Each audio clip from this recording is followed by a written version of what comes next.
नमस्कार मित्रों, आप सभी का स्वागत है CY एस्ट्रोलॉजर में। आज का जो हमारा ये वीडियो है ये है गुरु देवता के पंचम भाव के परिणामों के ऊपर। इससे पहले हमने गुरु देवता के चतुर्थ भाव, तृतीय भाव और आपका धन भाव और लगन, इन सभी के ऊपर भी वीडियो बनाए हैं और ये पंचम भाव का है और इसके पश्चात आने वाले भावों के ऊपर भी वीडियो बनाएंगे। तो आप मेरा इस YouTube चैनल को देखते रहें, सब्सक्राइब कर ले, नोटिफिकेशन बेल को प्रेस करें, जिससे कि आपको ज्योतिष में संबंधित लाभ मिलता रहे। हमने ज्योतिष से संबंधित वास्तु के ऊपर और सभी ग्रहों के ऊपर अलग भावों में फलादेश कैसे करें, नवमास, इनसे संबंधित कम से कम है 200 से 250 वीडियो बनाए हैं जो आपको बहुत अधिक लाभ देंगे। सारे के सारे सॉफ्टवेयर के ऊपर, फलित ज्योतिष के ऊपर है, तो आप उनका लाभ जरूर लें। आज का जो हमारा विषय है, जो चर्चा है, वो है पंचम भाव का गुरु। बहुत सारे ज्योतिष ग्रंथों में ऐसा भी लिखा गया है कि पंचम का जो गुरु है वो निष्फल माना गया है। निष्फल का मतलब है कि वो वहां पे फल नहीं देगा। हर भाव में कोई ना कोई ग्रह निष्फल कहा गया है, और अगर पंचम घर में गुरु के साथ चंद्रमा आ जाए तो फिर वो भी निष्फल हो जाता है। लेकिन कई सारे ऐसे ज्योतिष ग्रंथ हैं जहां पे गुरु के पंचम भाव के बहुत ही शुभ परिणाम भी बताए गए हैं, यानी कि जातक को अच्छा संतान हो, प्रथम संतान जो है वो पुत्र प्राप्ति के रूप में हो, तो इस तरह के अच्छे परिणाम भी बताए गए हैं। तो हम सब विषयों पे चर्चा करेंगे। ये जो महत्वपूर्ण वीडियो है इसमें हम सबसे पहले फलादेश कैसे करें।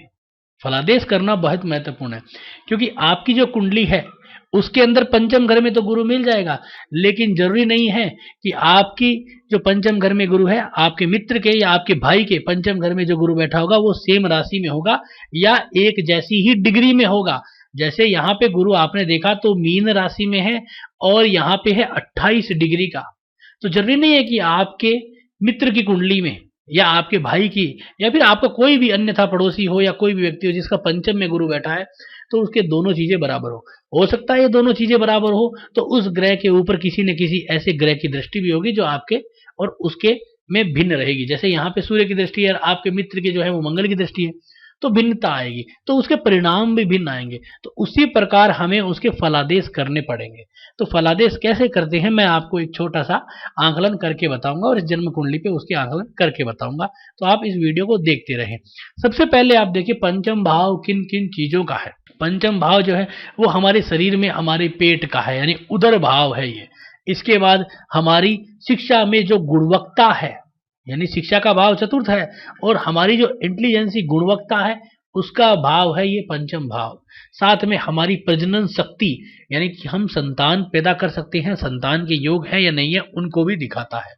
साथ में हमारी बुद्धि, खेल, भाग दौड़, अभिनय, नृत्य, संगीत और नाटक, चलचित्र, प्रेम प्रसंग, सट्टा बाजार, जुआ, होटल्स और मनोरंजन के जितने भी साधन है और हमारी आदतें हैं। देखिए बहुत सी चीजें इसमें कंफ्यूजन आपको कर देगी, जैसे कि इसमें आपको अभिनय, नृत्य, संगीत, नाटक ये तो सब समझ में आ गया, लेकिन सट्टा बाजार, शेर और ये आपके मनोरंजन, इसमें जो मनोरंजन है वो मनोरंजन है जो आपने अपने परिवार के साथ अपनी मौज मस्ती से किया। जैसे आप, आपकी पत्नी, आपके बच्चे, आपके माता पिता घूमने के लिए कहीं मंदिर गए, कहीं विदेश यात्रा पे गए और आनंद लिया, तो ये तो है आपका पर्सनल मनोरंजन और जिसमें आपने कोई गलती नहीं की है। एक वो मनोरंजन है जो अष्टम भाव से आता है, जैसे आपने आपके साथ 2-3 मित्रों ने इकट्ठे हुए, आप कहीं घूमने गए, वहां पे आपने जो है वो शराब की पार्टियां की, रात को मौज मस्तियां की, अलग तरह के नशे किए या फिर जुए सट्टे खेले, तो वो है आपका गलत मनोरंजन, वो अष्टम से आएगा। तो पंचम में आपका अच्छा और शुद्ध मनोरंजन है जो आपके परिवार के साथ आनंद पूर्वक निकलने वाला है। दूसरा क्या है कि ये भाव जो है वो प्रेम प्रसंग, सट्टे बाजार का भी है और शेयर बाजार का भी है। शेयर बाजार में क्या है, ये सिर्फ उसके प्रति लगाव को, सट्टे के लगाव को, यानी कि प्रत्येक व्यक्ति को मन में इच्छा होता है कि मेरे को लॉटरी लगे, सट्टा जीत जाऊं, लेकिन जीतना और हारना डिपेंड करेगा उसके तीसरे और अष्टम भाव के ऊपर। अगर उसके 8वें भाव का धन लिखा हुआ है तभी 5वें भाव का जो आदत है, जो उसका शौक है, जो उसकी सुविधाएं हैं वो उसको मिलेगी। ऐसा नहीं है, नहीं तो प्रत्येक व्यक्ति को शौक होता है, मेरे को भी शौक है, आपको भी है कि भाई मेरे को सट्टा में जीत जाऊं या फिर मेरे को कोई जो है वो शेयर बाजार में बहुत अच्छे शेयर हाथ आ जाए या इस तरह के कोई भी अनएक्सपेक्टेड मनी जो है हाथ आ जाए। लेकिन इसका जो लाभ है वो 8वें के पास है। तो ये लाभ जब ही होगा जब 8वां इशारा करेगा। वरना यहाँ पे सिर्फ उसकी आदत है और सुख सुविधाएं हैं। तो इस चीज को आप महत्वपूर्ण तरीके से समझ लीजिए। ऐसा नहीं है कि आपको गुरुजी ने कह दिया कि आपके तो पंचम घर में बहुत बढ़िया ग्रह बैठा है, आप तो शेयर बाजार में पैसा कमाओगे। नहीं, आप शेयर बाजार में इंटरेस्ट दिखा सकते हो, शेयर बाजार में आप आनंद ले सकते हो, वहां पे आप जो है लोगों के साथ काम कर सकते हो, हाँ कुछ खेल भी सकते हो, लेकिन जो बड़ा धन है, बड़े धन का लाभ है, वो 8वें के बिना नहीं आ सकता। तो इसलिए आपको ये सोच समझ के फलादेश करना होगा। अब बात करते हैं फलादेश कैसे करेंगे, इसके अच्छे बुरे परिणामों का भी आकलन लेंगे। पहले फलादेश में आपको बता देता हूं कि गुरु अच्छा है या बुरा है। जब अच्छा होगा तभी तो अच्छे परिणाम मिलेंगे, बुरा होगा तो बुरे परिणाम मिलेंगे। अच्छा कैसे होगा?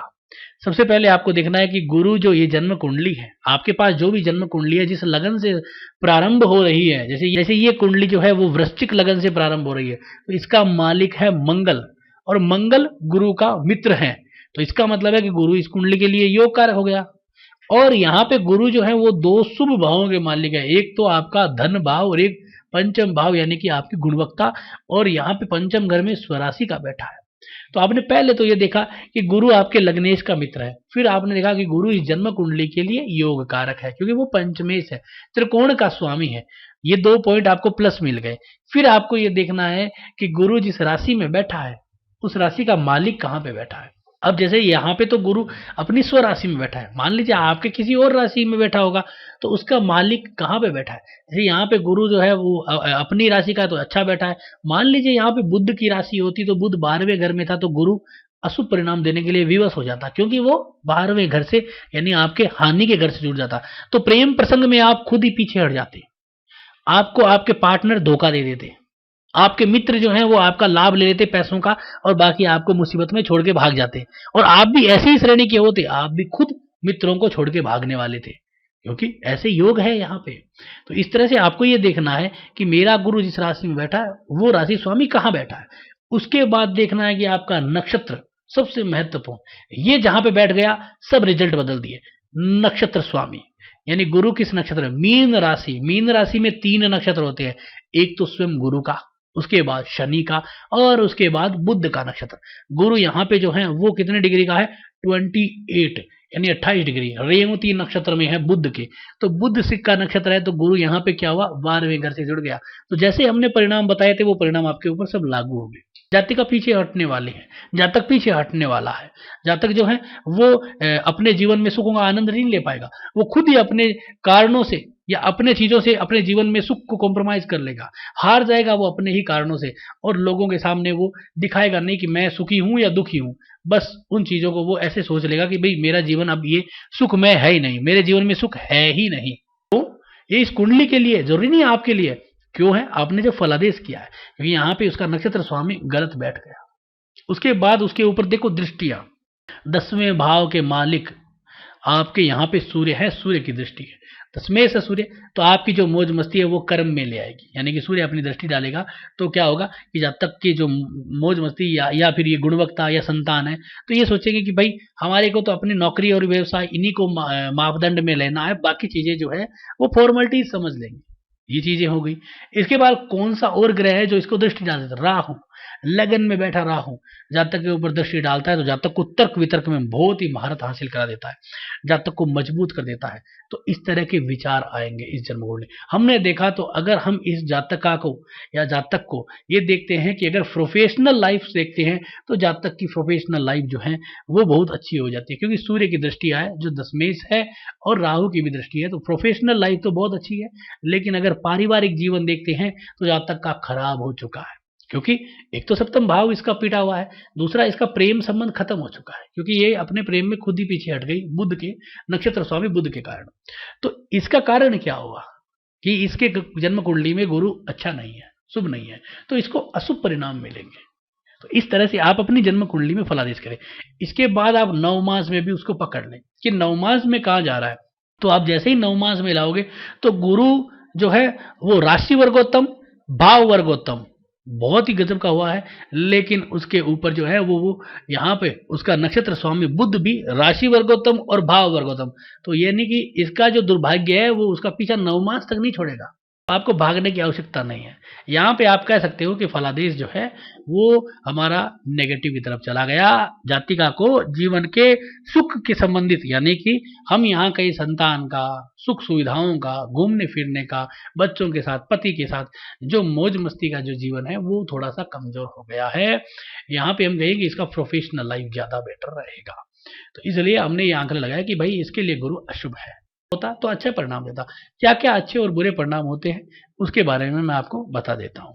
और गुरु अच्छा है तो जातक की आंखें बड़ी होगी, तेजस्वी होगा, चतुर होगा, गुणी होगा जातक, मधुरभाषी, बुद्धिमान, कुल दीपक, लोकप्रिय, दानी, न्यायाधीश, वकील, मित्र और पुत्रों से भरा हुआ, ज्योतिषी, घर में अच्छे पुत्र होंगे और जातक सुख संपन्न होगा, हर तरह के सुखों में, मंत्र विद्याओं में प्रवीण होगा जातक, प्रेम प्रसंग में भी अच्छे परिणाम मिलेंगे, अच्छा प्रेम करने वाला, प्रेम दिखाने वाला व्यक्ति बनेगा। अगर यहाँ पे शुभ नहीं होगा, अशुभ होगा, जैसे यहाँ पे अशुभ है, तो जातक को संतान प्राप्ति में दिक्कतें आएगी, गर्भपात जैसी घटनाएं होंगी, संतान नहीं होगा। जातक की 5वीं वर्ष की आयु में या 7वीं वर्ष की आयु में माता को बहुत अधिक कष्ट होगा। यदि गुरु स्वराशि का है, उच्चस्थ बैठा है, तो जातक को यहाँ पे अच्छे पुत्र प्राप्ति होगी और जातक का जो शिक्षा है उसमें भी वो बहुत अधिक गुणवान रहेगा।